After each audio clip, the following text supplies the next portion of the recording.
Hey everybody, we are back. Hey.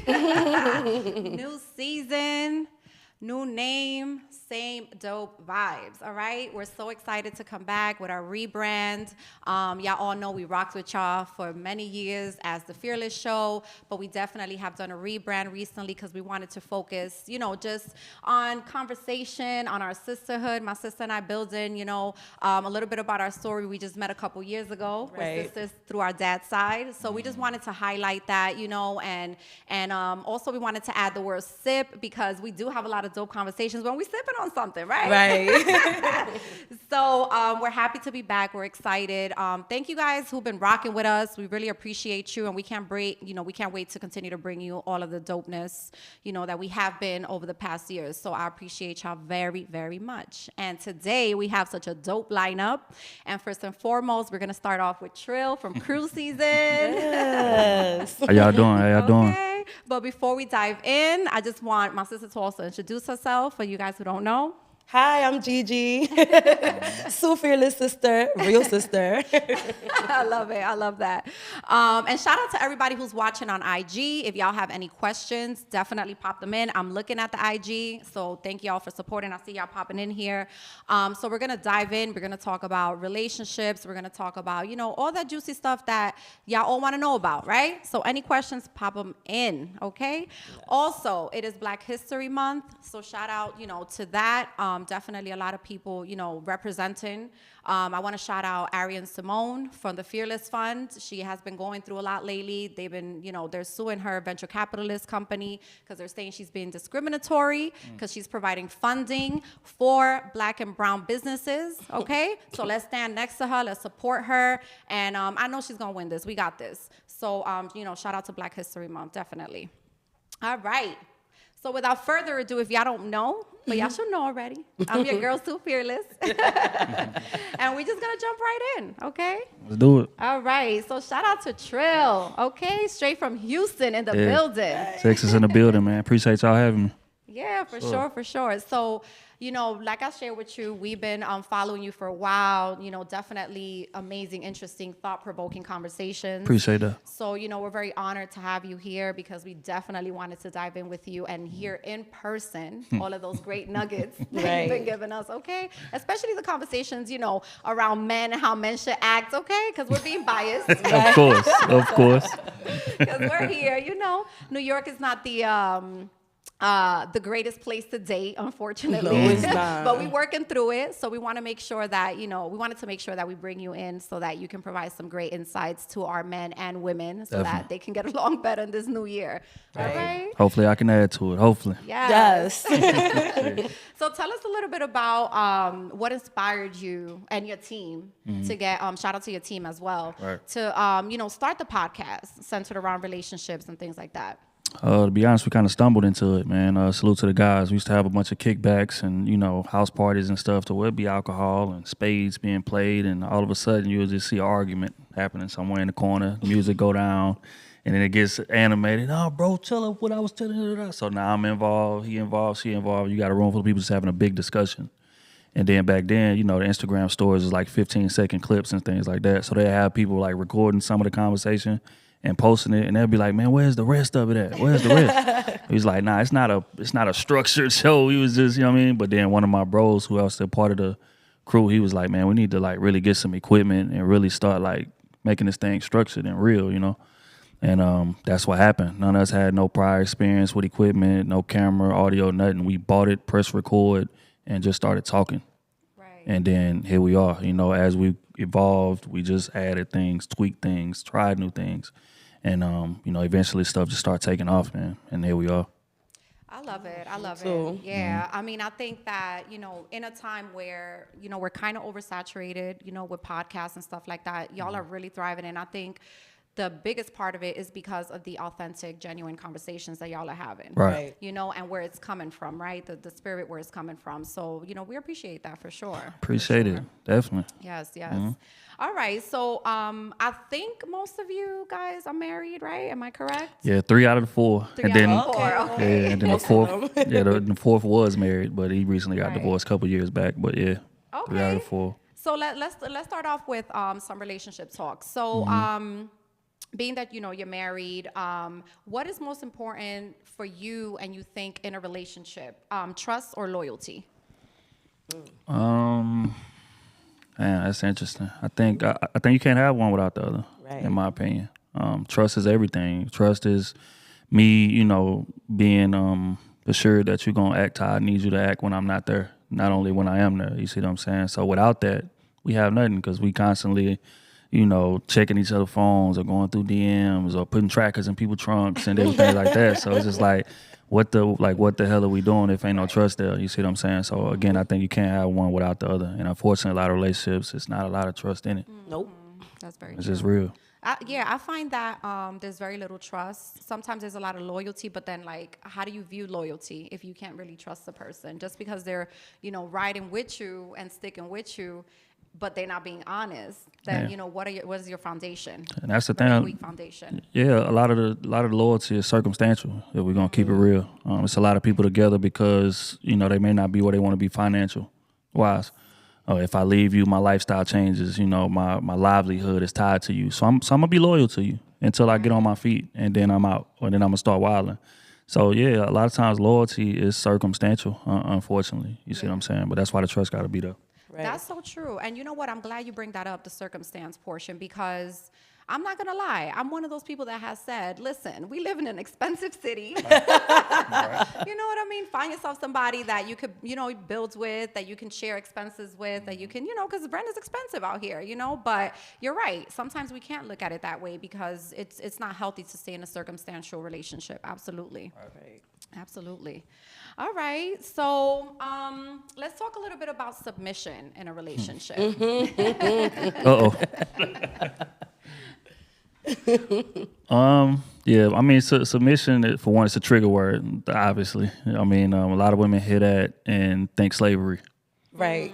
When in reality, submission is empowering because you're delegating to somebody. Like, you have to give somebody permission to, make decisions for you and things of that nature, or, and trust their leadership and things like that. So I think that's more so what the definition should be. But I think most people hear submission and just think, I'm not about to be your slave. You ain't about to tell me what to do. And I got my degree and I got my own house and own car and own money and I don't need you. Da, da, da, da. I'm not submitting to nothing. But in reality, all you are doing is just ensuring and again, delegating decision making and power. And a lot of times in reality, what women don't want to do anyway, in terms of making decisions and stuff. You ever try to ask a woman what she want to eat?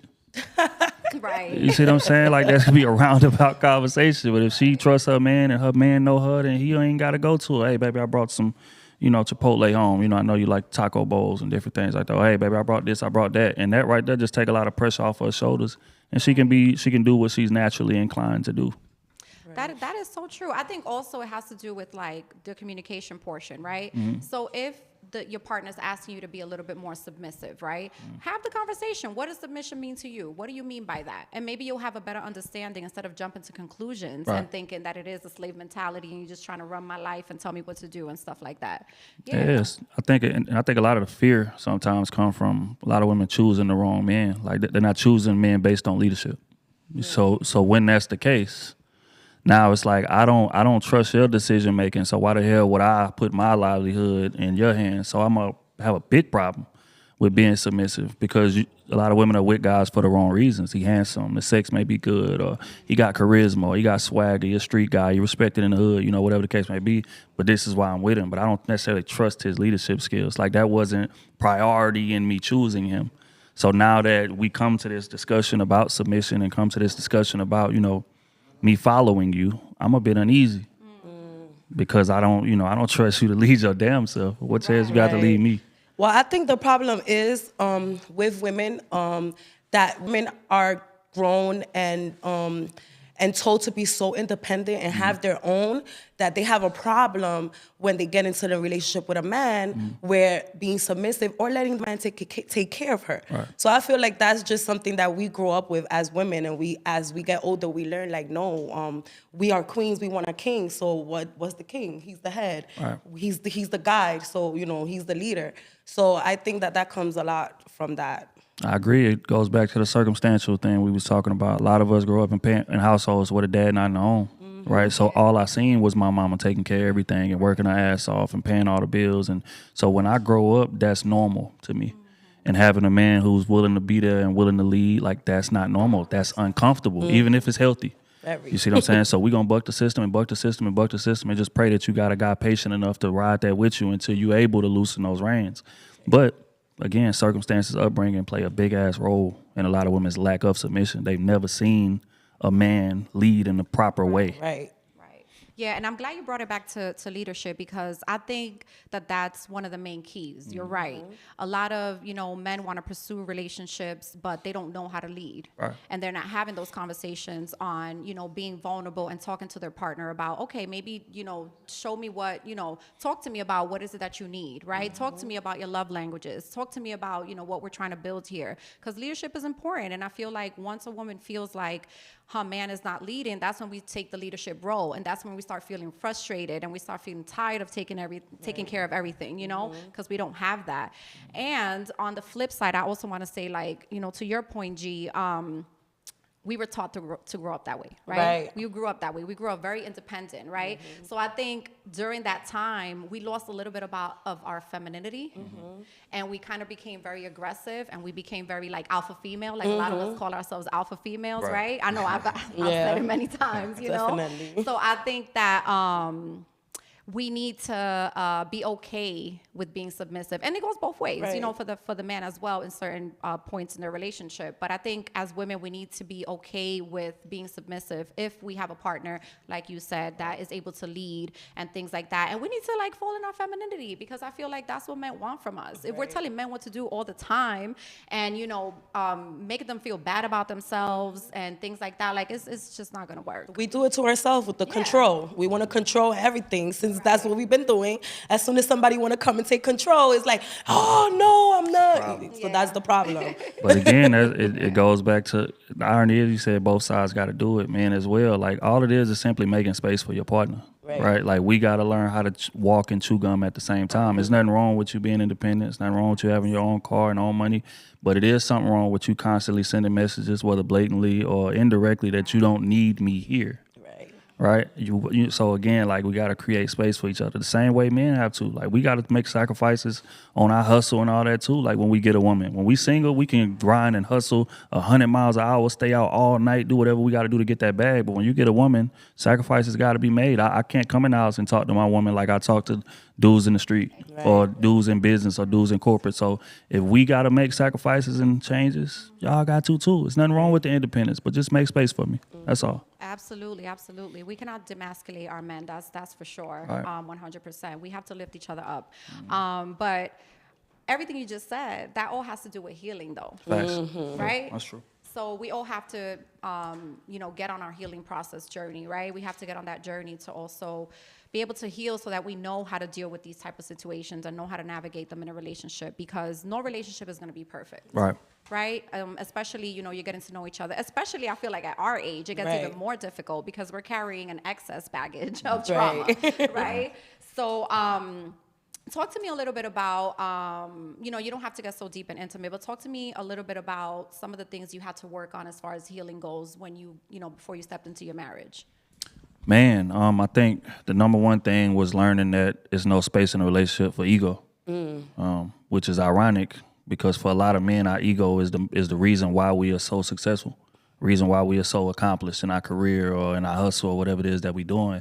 It take ego to be able to say, you know what, I'm going to go my own way, or I'm going to go against the grain, or I'm going to try this despite everybody that's hating or everybody that's, down talking or whatever the case may be. So in that space, your ego kind of defines you. It kind of is responsible for your success. And then you walk in that house and that ego can crush your relationship. Right. Because again, it's all humility. It's all tucking that pride. It's all like, I know I may be right or I may feel like I'm right, but let me sit down and listen to you and let me hear where you're coming from and try to, in comparison, when I'm in the street, I'm right. I don't care. It is what it is. This why, blah, blah, blah, blah. So it was just like opening up and just realizing, man, like, it ain't no room for ego in this thing. And it took me a while, because I ain't gonna lie, I can be a bit cocky. I can be, a bit arrogant sometimes, especially when I feel like I'm right about something. But again, it's also about having a woman patient enough to, allow you to learn and to teach you how to communicate with her. And I was just lucky enough to have that. Well, yeah, God bless that, and God bless your union, because yeah, that is very difficult to find. And I do agree. I think y'all men, unfortunately, have to lead with your ego all the time, every day in the streets, on your grind, which is a little bit of the characteristics and personality traits that us as independent women have kind of taken on as well. And I think that we as women bring ego into a relationship too at times, again, when we feel like, you know, we can do it all by ourselves, we don't need you, you know, whatever the case is. So yeah, that's definitely something that you have to check before you walk in that door, is that ego. Especially us women with the I don't need you, I could do it by myself. That you're undermining your man. Like, no. Well, I have a question. What's the best piece of relationship advice you have gotten that has helped you in your marriage during your healing process? Damn. I'd probably say it come from my pop. Like he always say like, remember like what you signing up for when you walk into that relationship. And I didn't know what he meant at the time, right? But when you be in a relationship for a decent amount of time, you start to realize like I'm in charge of her livelihood. You see what I'm saying? So in that space, I can't treat you like, I don't know, I guess like I don't know. I gotta like be more open in like how I treat you and be more patient and give you more grace and things of that nature, because you are literally entrusting me with your livelihood. So I gotta handle that with care. Compared to going into situations like, you my girl, I'm your man, whatever. But, you know, a lot of times we be getting mad at each other and we treat each other like strangers.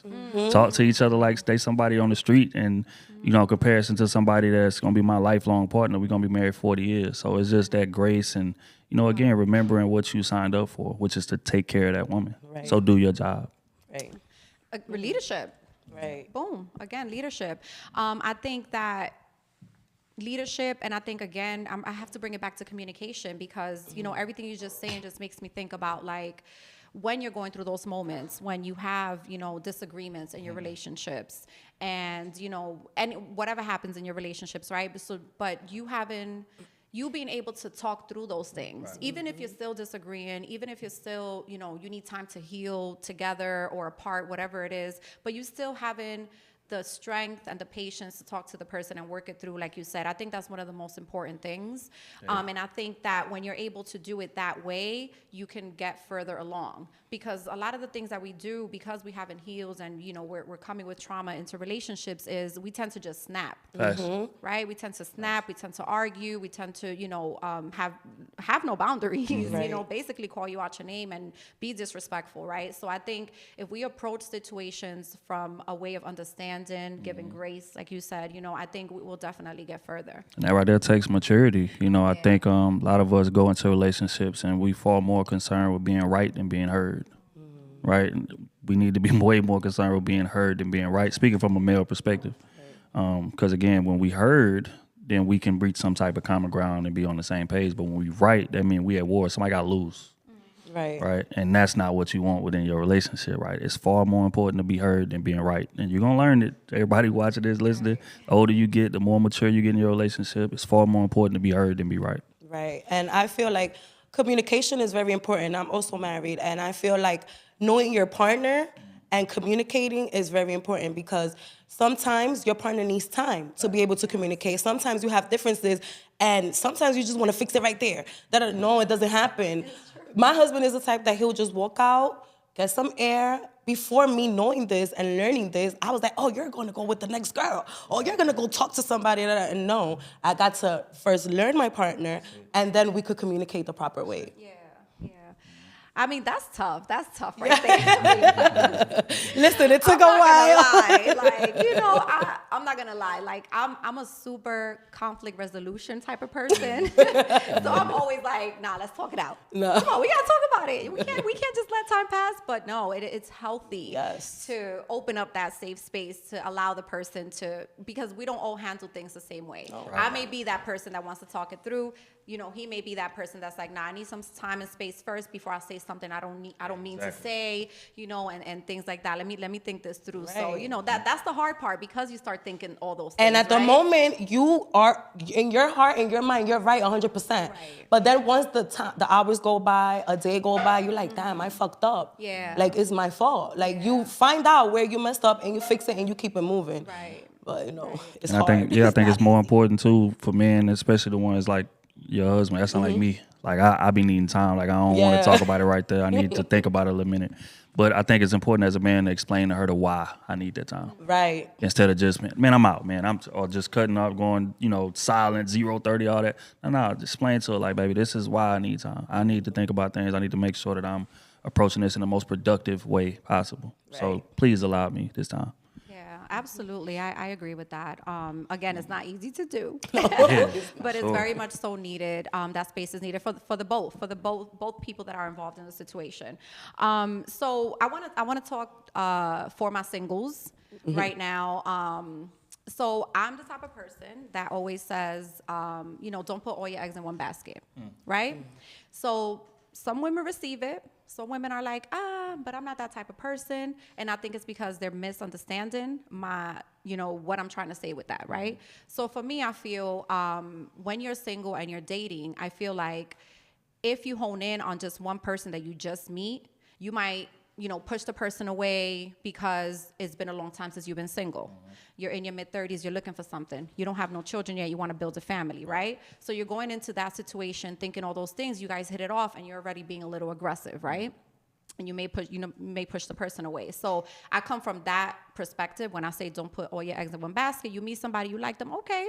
But I feel like you have to give people time to open up because everyone's not going to open up at the same time, right? So I may be ready and I may be like, look, I'm just going to lay it all on the line and, I'm looking to settle down, whatever it is. But it might take that person some time to open up and be vulnerable. So give me like your advice. I know you've been married a long time, but I know you speak to singles as well. Yeah, no, I agree 100%. I think, when you are honed in on one person, you start to talk yourself into making it right.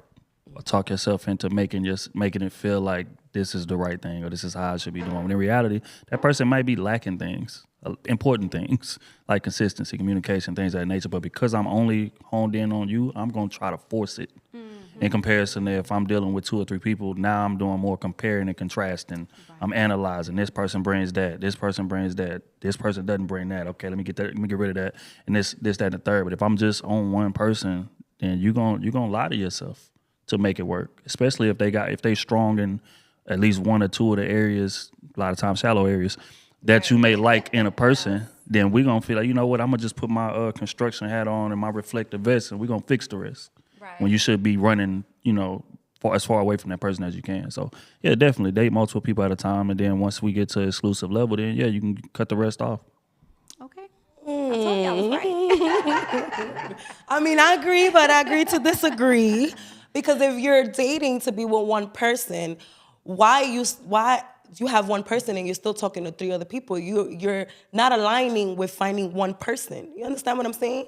So I don't know if you understand. You understand what I understand what you're saying, but I don't agree because it doesn't mean that you're not aligning yourself to find that person and settle down with one person. It's like, Trill said, you're getting to know people so you can figure out exactly what it is that you want. Right. Because you may meet that one person that you like, but again, people don't show you everything about themselves when you meet them. Right. It takes time for you to get to know that person. So, it may take 6 months for that person to fully open up to you and you spend some time together. Let's say you take a trip and you're like, oh, wow, this is definitely not what I expected. Right. You know what I mean? And you may get disappointed. You have to take your time to get to know people. Again, at our age, people are coming, from some dysfunctional relationships, right? So they're coming with baggage. So they need time to be able to feel comfortable and vulnerable to open up, especially for men. Right. So let's talk about that as a man. Yeah. And like investment clouds your judgment as well. Like, let's just keep it real here. Like it's people who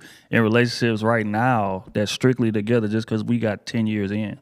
Or just because we got 5 years in and we missing a lot of quality shit, a lot of important things that would make this relationship work. But because we've been together, I'm just going to rock out. I'm just going to stay here and we're going to figure it out.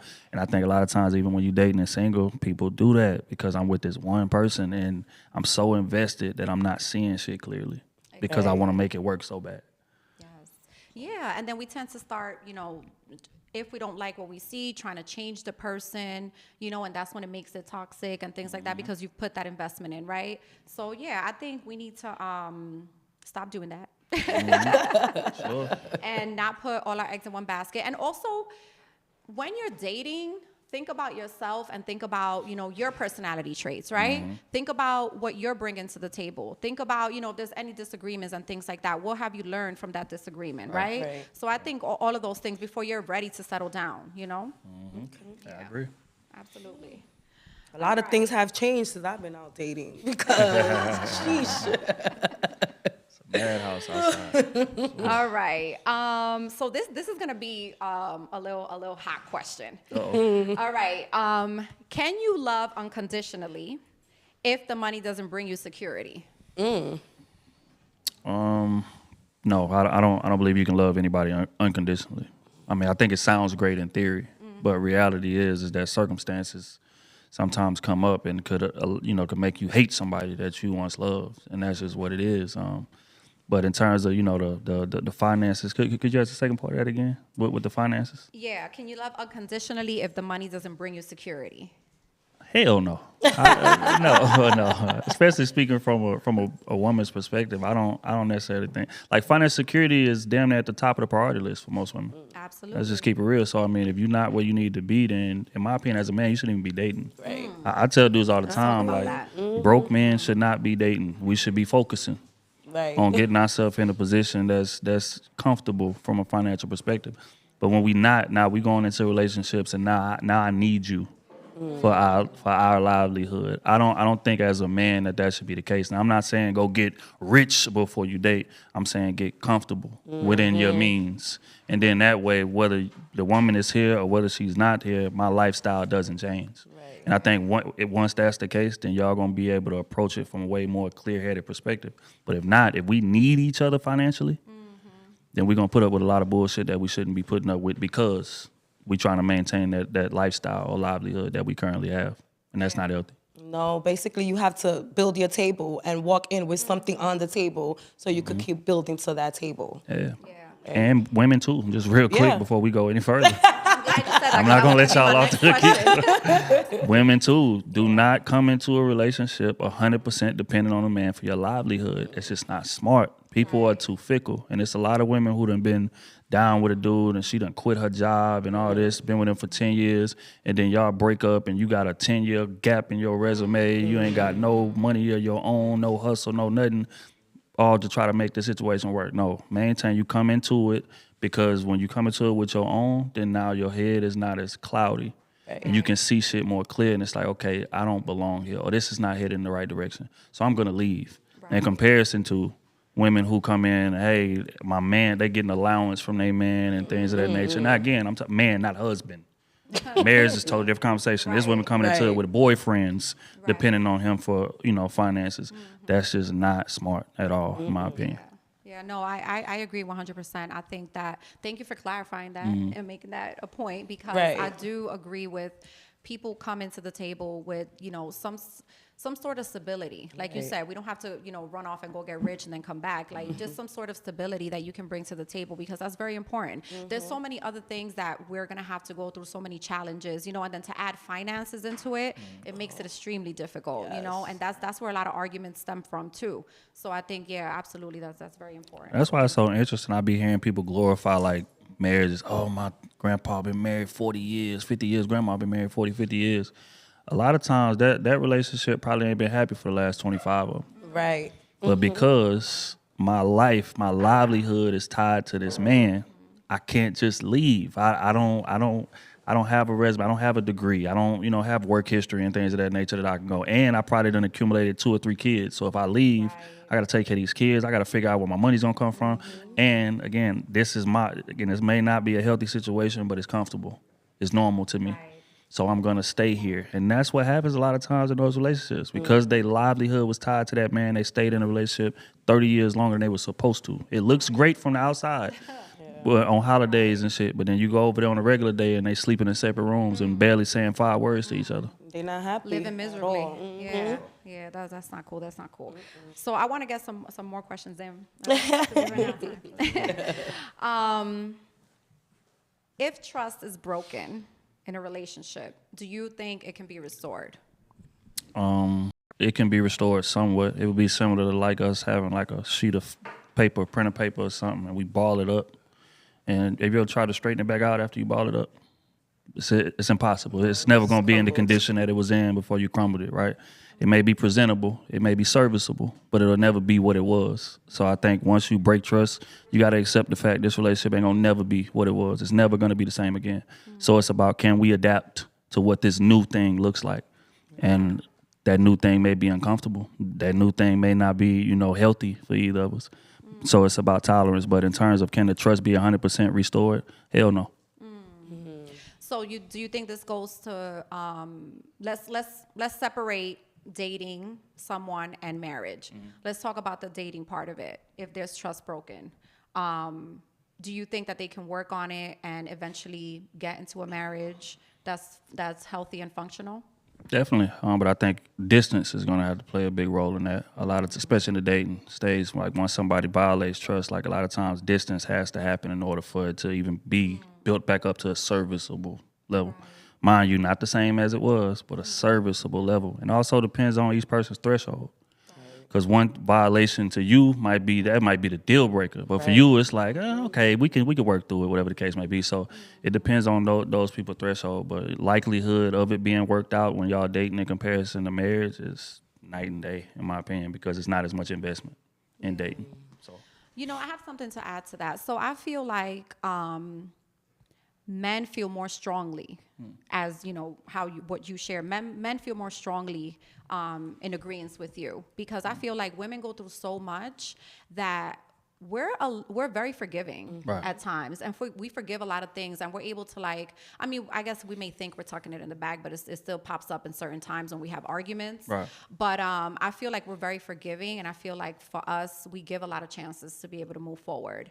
So that's something that I've learned, dating and in a relationship now, is that when a man opens up and is vulnerable with you, when you break that trust, it's so difficult. Yes. It's so difficult.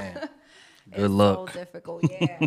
but at times I feel like it's not fair, because again, women go through so much in relationships where men lie, men cheat, men, they don't give you the time that you're requiring, even though we're being understanding that you have to be outside and handle your business, and we forgive all of that, and we stay, like you said, in these situationships for many, many years, decade and stuff like that. So sometimes I feel like it's not fair. Like, I understand, absolutely, we have to respect the vulnerability that the man has given us, but I'm just like, damn, but for us, shit, we have to go through the trenches with y'all. But see that, to be able to come out on the other side. I feel like with a man is the ego, though. Is the ego. Or it could be that a lot of men know their worth and willing to stand on their worth. Okay. In comparison to a lot of them, just like you said, we have to go through the trenches. Y'all don't. You don't. This is a choice at the end of the day. You see what I'm saying? So as women, y'all have that choice. But again, it's not all the way y'all fault, because y'all done been kind of programmed to accept certain things. Like, hey, a man is going to cheat. Every man going to cheat. So you might as well just accept that. You might as well. So, but again, that's not reality. But it's about how patient are you willing to be to find a man who's not. Right. And especially if he's missing traits that you may value. Yeah, the moral of the story is, ladies, we need to be a little bit more assertive like men are, okay? Right. For real. Stand on your square. That's right. That's right. Absolutely. Let's see. Okay. If your partner has a dream that you don't believe in, do you still support them? Or do you tell them that you don't believe in it? Or do you just support them and kind of lie about it? I would tell them that I don't think the likelihood of it happening is high, but if this is what you want to do, I'm all in. Like I said, I'm not gonna stand in the way of nothing that my old lady want to do. That's just not how I'm cut. Again, as a man, I feel like it's kind of your job to facilitate her to be able to go do these things. That's like, you got a lot of dudes who I don't want my woman starting no business. I don't want my woman, out and making content and different things like that. And and that woman may, acquiesce to those demands, but she gonna be miserable. Because she won't, this is deep ingrained in her, she passionate about it, and all of that. Who in the hell am I to get in the way of that? Right. So again, whatever changes that we got to make it happen, and if it's gonna fail, it's gonna fail, and when it does, then you gonna know enough. I ain't gonna have to say I told you. Right. You see what I'm saying? But if you come to me and ask my honest opinion, I'm gonna give you my honest opinion. But I'm still gonna support it. I'm gonna rock with you. I'm gonna try to make it happen the best way I can. But that's just what it is. I agree with that. I think that we all have to try, whatever it is that we're into, whatever passions that we have, we all have to try them at least to be able to see, where it goes, because, some of the people that have accomplished so much have been with ideas that no one believed in. Facts. Right. So this pertains to relationships as well. But I do agree that you should be honest to a certain extent, but you also use the word facilitate. Right. That's important. Like, okay, you got this dream. I may not fully believe in it, but I'm gonna help you facilitate it, right? What capacity do you need me to assist you in? I'm here for you. I'm gonna support you. So I like that. I like that. That's dope. I like that. All right, so let me check IG real quick and see if we have any questions. What's up, IG? Let's see. Oh, somebody said, is separate rooms so bad when you're in a relationship? That's a good question. Oh, that's... Shout out to my boo Sloan. It all depends on the reasoning for the separate rooms, right? Like if we came into this and we both that's what we was on coming into it, then whatever works for your relationship works for it. That's a dope part about relationships. And I think probably the main reason a lot of them fail is because they try to emulate what they done seen in other relationships. When the dope part about a relationship is we can build our own goddamn blueprint. We the only ones that got to be in it. This is me and you every single day. Don't matter what nobody else say. Don't matter what nobody else think. But to answer that What's question, understood doesn't need to be. that's period. Right? Again, Absolutely. depends on the Doesn't why. need to To be answer the question. No. Well, I have a true or false for you. Sure. True or false? A man knows exactly who he wants to marry in less than a year in a relationship. Definitely. A man know whether or not he want to marry you within probably 4 months. I think everything after that is confirmation. Y'all heard that? After that is doing our due diligence, investigating. Let me see how you grew up. Okay, what's your friend group look like? Okay, how's your mama? Because it's a good chance you're gonna probably end up this way. So it's that, like, it's us doing our due diligence. But in terms of like whether or not we know like her potential to be that, quickly, very, very quickly. Yeah.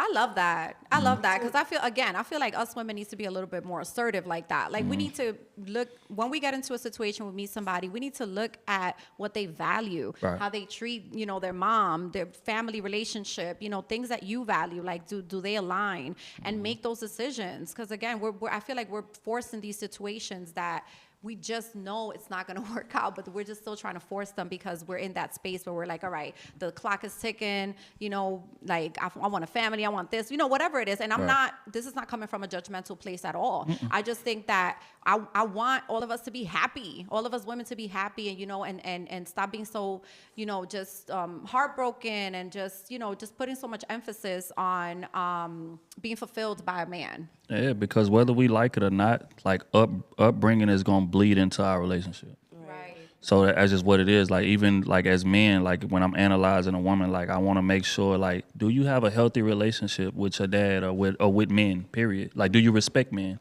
Like it's a lot of women who grew up in households to where the dad ain't there, or she only heard bad things about her dad, only heard bad things about me. Hey, watch out for this.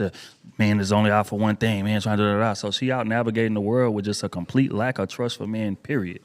Right. I don't want to marry a woman like that. Right. You see what I'm saying? Like I want a woman who got a healthy relationship with her dad. She understands, how men think somewhat, and respects, more importantly, how men think and move, and that's somebody that I can work with. So it's about doing that due diligence. Now, don't just move because she fine or got a nice shape and she cool to be around. No. Upbringing, because upbringing is gonna bleed into your relationship. I promise you. Absolutely. Upbringing, mindset, and also valuing yourself also. Because you have to sometimes be in a certain mindset to understand that this is what I deserve, this is what I'm going after, and this is what I want. Right. If your mind is not there, you're just going to settle for what you know. Because if you don't know any better, you're just going to keep going with what you know. Absolutely. And speaking on the children, like you said, we have to be careful how we talk to our children, okay? Right. We cannot just be pouring our trauma into our children, all right? Yes, we can talk about things that we've been through when they have an age of maturity also. And, explain, what we've been through and stuff like that. But we cannot project how we feel because of what we've been through on our children. We cannot do that. We have to stop doing that. So we don't got much time left, but I have 2 last questions for you. Let's do it. All right. What was your biggest relationship disappointment? Biggest disappointment was it's kind of like as a kid when you find out Santa not real. Like a lot of times we be thinking like once we just get to the marriage point, everything is gravy after that, baby. But in reality, that's not the case. Once you get to that marriage point, now things start for real. Right. And now it's like you gotta be, it's ebbs and flows in this thing, and it's a constant day for day, 24/7, you know, adaptations going and changes going, and you got to roll with it, and you got to have patience and grace and, you know, understanding for your partner and things. So just, you know, one of the biggest disappointments is just realizing that, hey, this shit ain't all rainbows and sunshines. Right. After this marriage, it takes work. It takes real work to maintain longevity, bro. Marriage is not just a paper, like a lot of people say. It's not a paper. It's more than that. It's a commitment. It's time. It's everything. Yeah, and I don't think we should rush into it. Even if Right. we've been in a relationship for a while, I don't think we should rush into it. I think we should definitely do what we need to do to make sure that, all right, we're on solid ground. You know, let's move forward. And I didn't even have this question, but I want to ask you real quick. Do you suggest that people do couples therapy before they get married? Hell yeah. Yeah. Definitely. I think that in that you can, it makes it easier for you to get out, you know, maybe grievances or issues that you may have with your partner. You know, if we speaking from a, hey, we both here to try to make this thing work perspective, in comparison to what most people do, we bring up our issues and stuff when I'm mad at you. So now it's coming out wrong, or now you feel like I'm attacking you or whatever the case may be. But if we got, you know, an intermediary there, like we just having a conversation, and you can get around a lot of issues before they become a real issue. Right. If you put everything on the table right out of the gate. So hell yeah, I would definitely recommend that. Yeah, absolutely. All right, so I want us to end on a nice positive note. So share with us, if you decided to go on a spiritual journey, where would you go and what would you do? Man, that's a hell of a question. It would probably be on an island somewhere for sure. Me and my old lady there. I think that's probably when I'm at my most peace. Like when me and her just on the beach sipping something or drinking and eating good and just relaxing. Phone off, email off, like no communication with the outside world, just me and her, and, you know, vibing out like that. So yeah, that's where it would start. 'Cause I feel like that's why I'm most clear-minded, and I can really be productive as far as, you know, what my next moves is gonna be. So yeah. I like that. What about you, G? What about you? Well, I'll definitely go to Bali for my spiritual journey and with my husband. Yeah. No phones, no anything. Actually, when we started vacationing, we took cruises. And when you on a cruise, you have to buy that Wi-Fi, and it's expensive. So we didn't buy it. We had no phone. And I kid you not, that's when we made the best connection. So we just kept going on cruises till COVID hit. And, you know, we haven't been on before. So, but I'll definitely want to take that spiritual trip to Indonesia and sit in Bali with my husband and just smell nature and sip on something. Yes, all of that good stuff. That's fly. I love it. So I'm like an island beach person too. But recently I've been wanting to like just go to a cabin in the winter in the woods and just look at the snow and, you know, whatever, you know, deers and animals just run by us. That's something that I've been wanting to do for a while. So yeah, so that'll be my I will start there and then, you know, take it to Indonesia. Right, yes. Yeah. All right. So this is a dope combo. Yes, it was. For sure. Yes. Appreciate y'all having me. So So excited. We were definitely anticipating this. So thank you again, King, for No joining problem. us and for being here. And somebody asked about your accent. He's from Houston, y'all. Yes, H-Town. H-Town in the building. So- And I actually wanted to ask you a question about H-Town, but I won't because we don't got much time. But hopefully we can reunite soon and do a part 2. Definitely. That'll be dope. But thank you for sharing your insight. Thank you for taking out the time to be with us. And yeah.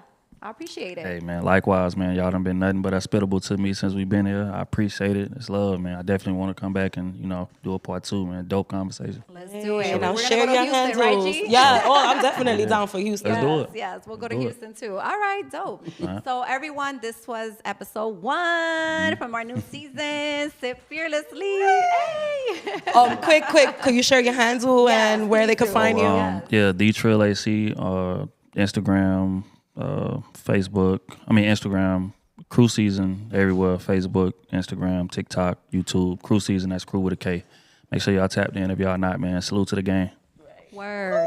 Best relationship podcast. I said it. Yes. They have the best relationship podcast. I appreciate you, baby. Right? Positive, very, very informational, very, not one-sided. I love it. Right. So definitely tap in, y'all. It's love. Okay, so this has been Sip Fearlessly. This is the first episode, and we're so thankful for y'all being here. And of course, because we're sipping, shout out to Bel Air for sponsoring us and always supporting us. And we'll be back.